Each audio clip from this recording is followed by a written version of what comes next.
What's good, everybody? How you living? It's your boy Nova, the Raw Uncut, and I am back for week number 8 of the 2017 NFL season and your weekly picks.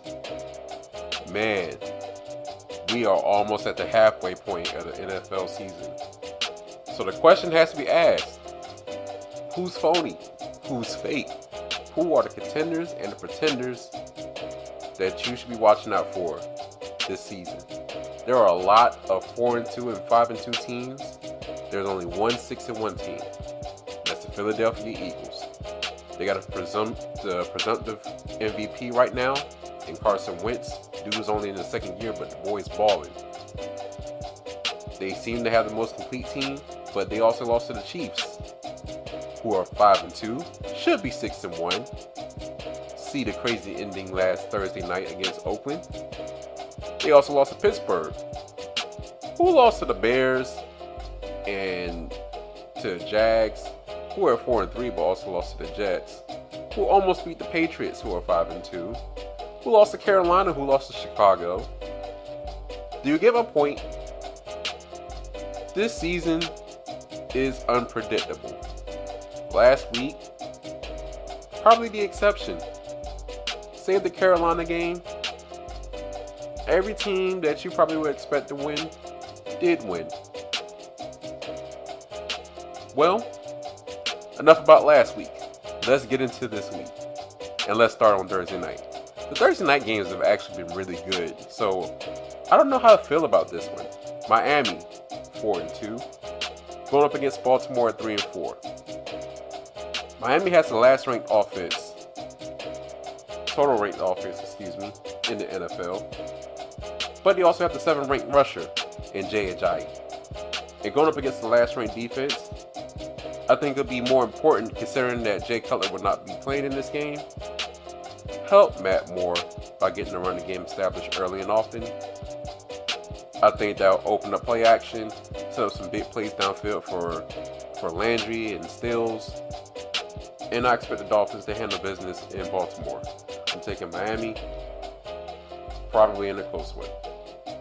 Minnesota, in a London game, 9:30 in the morning on Sunday, they'll be playing the Cleveland Browns. I'm taking the Vikings because Cleveland. San Francisco. Say what you will about San Francisco. For 0-17, for 6 weeks they played teams tough. Then they ran to Dallas. I'll get into them when I talk about their game.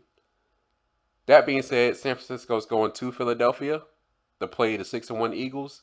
The Eagles should move to 7-1. I'm taking the Eagles because Niners. Atlanta, 4-3 at the 3-4 Jets. What if I told you that Luke McCown, or is it Josh McCown? It's definitely McCown. What if I told you that he had a better completion percentage, more touchdowns, and a better QBR, or a better passer rating than Matt Ryan, the 2016 NFL MVP? What if I told you that Julio Jones has only been targeted twice in the red zone all season long? Atlanta is missing something. They need to get it back, and soon. Otherwise, they're on the verge of being swept by the AFC East in 4 weeks straight. Do I think that's going to happen? No. I think Atlanta gets it together, at least for this week. I'm going to go ahead and take the Falcons. But that being said, the Jets play teams tough. They really do. In all 7 of their games, they have not been out of it. So it's hard for me to have total faith in the Falcons.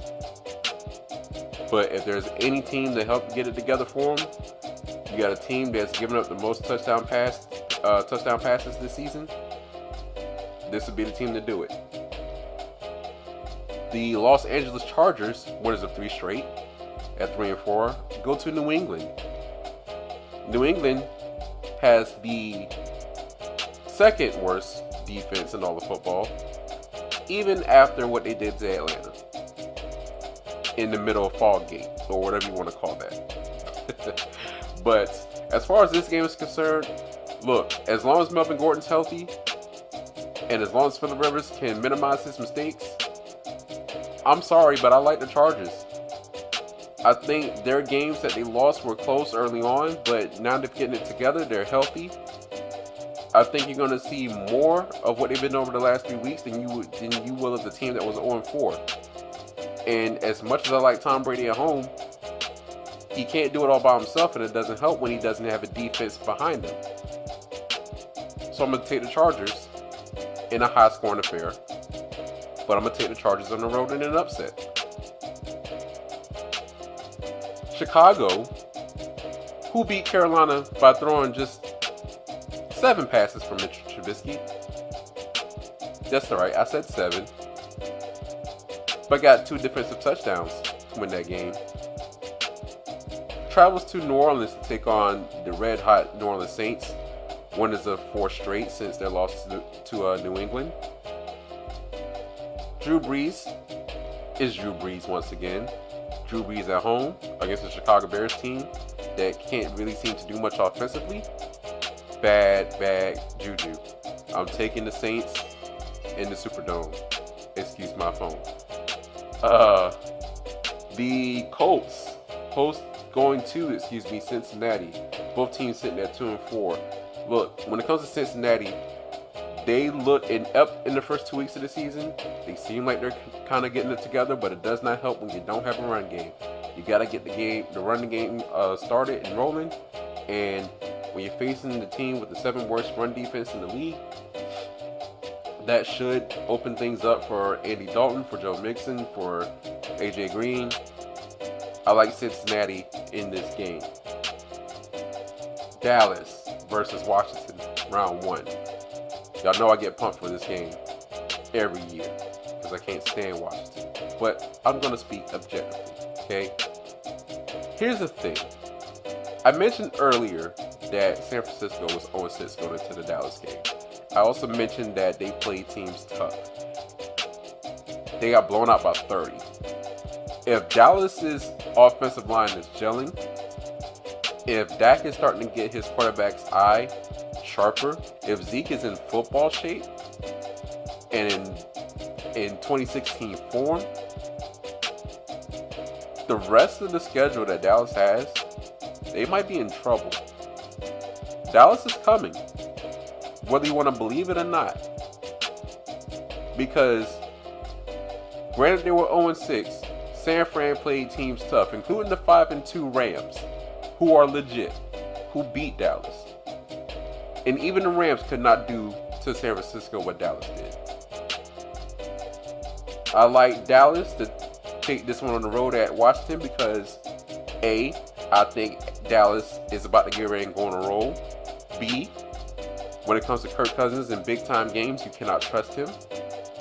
C, if they don't have Josh Norman, which I don't think they will, he's expected to play, but he won't be in top shape. And I think that will hamper the Redskins defense. D, Dallas saved the Green Bay game. It's still been pretty good against the run. And if Washington cannot get the run going early, they're in trouble. I like Dallas to take this game. Oakland going to Buffalo. Now they've won, ended their losing streak.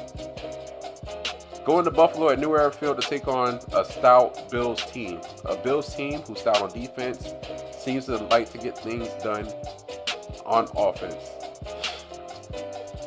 When it comes to the Bills, like I said, their defense is stout. They make plays. They're at home. They haven't lost at home yet. Even if Derek Carr and Amari Cooper are getting things rolling, Crabtree's been hot all year.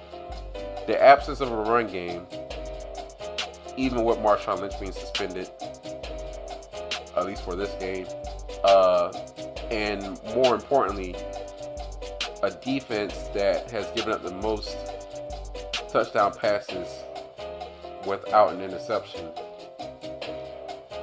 Well, let me take that back. They haven't given up the most touchdown passes. That belongs to the Jets.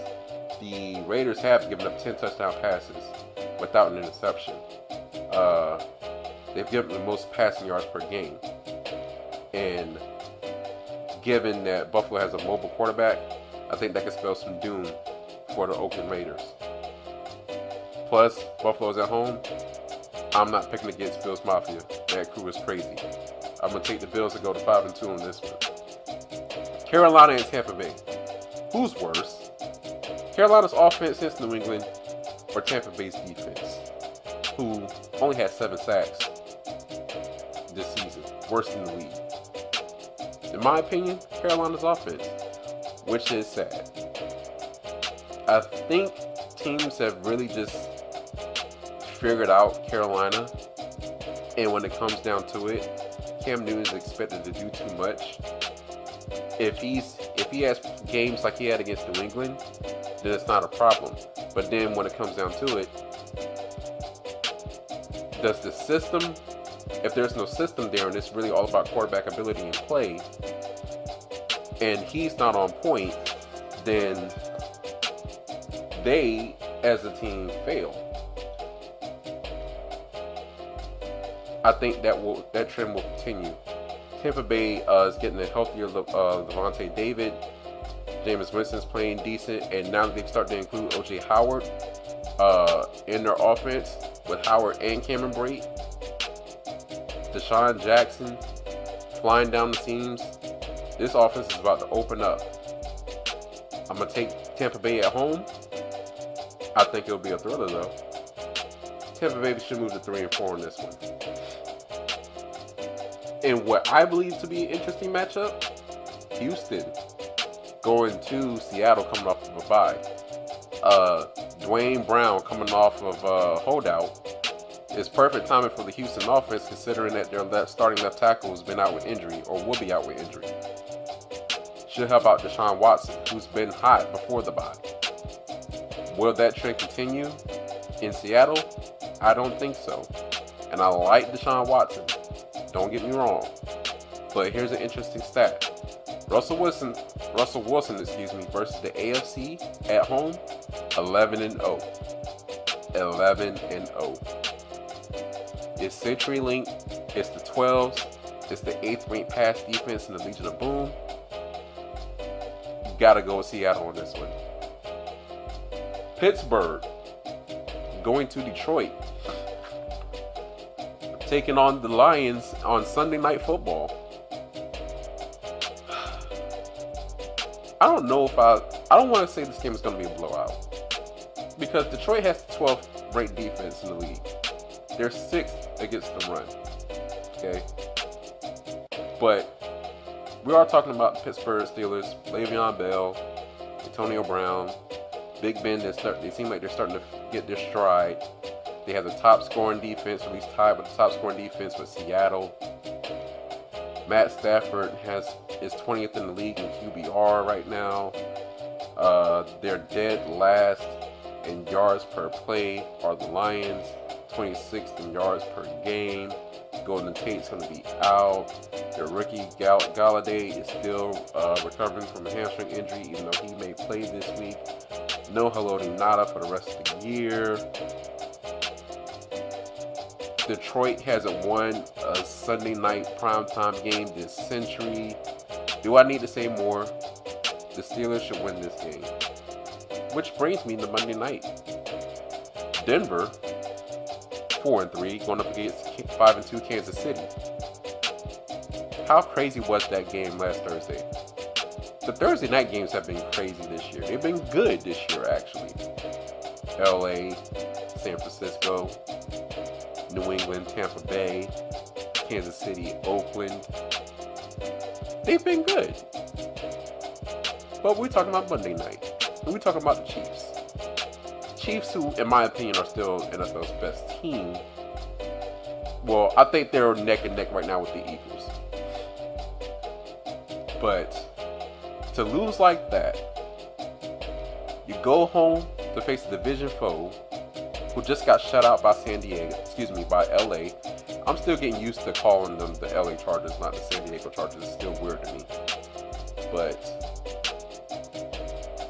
a Denver team who, since blowing out Dallas, has only scored 10.5 points per game. They can't run, they can't pass, they can't score. The defense is suffering because of it, and it's going to continue to suffer this week. I expect a blowout at Arrowhead this week. Yes, I said a blowout at Arrowhead. Kansas City wins big time in Arrowhead. And with that being said, there you have it. That is my picks for week number 8. We're at the midway point. I'm not going to be doing no mid-season awards and stuff like that, which I'll leave that to the ESPNs and the Fox News and all that, or the Fox Sports and all that good stuff, and CBS Sports, and let them handle that. But can you believe we are already midway through the NFL season? It just seemed like the season just started, and here we are. I hope these games this week are actually really good, though, because we had some games that were some snoozers, some games that were blowouts, well, really like a couple of them, and yeah, if it was more like week 6 or week 5 even, then it should be a good week. But let me know what y'all think nonetheless. Drop a like if you enjoyed this video. Please share this video, definitely helps out, as well as subscribe for those who have not subscribed yet. Leave a comment for any questions or concerns you may have. Remember, this is your boy Marlon Marr. Y'all stay positive, y'all stay strong, and I'm seeing y'all on the next one. Peace.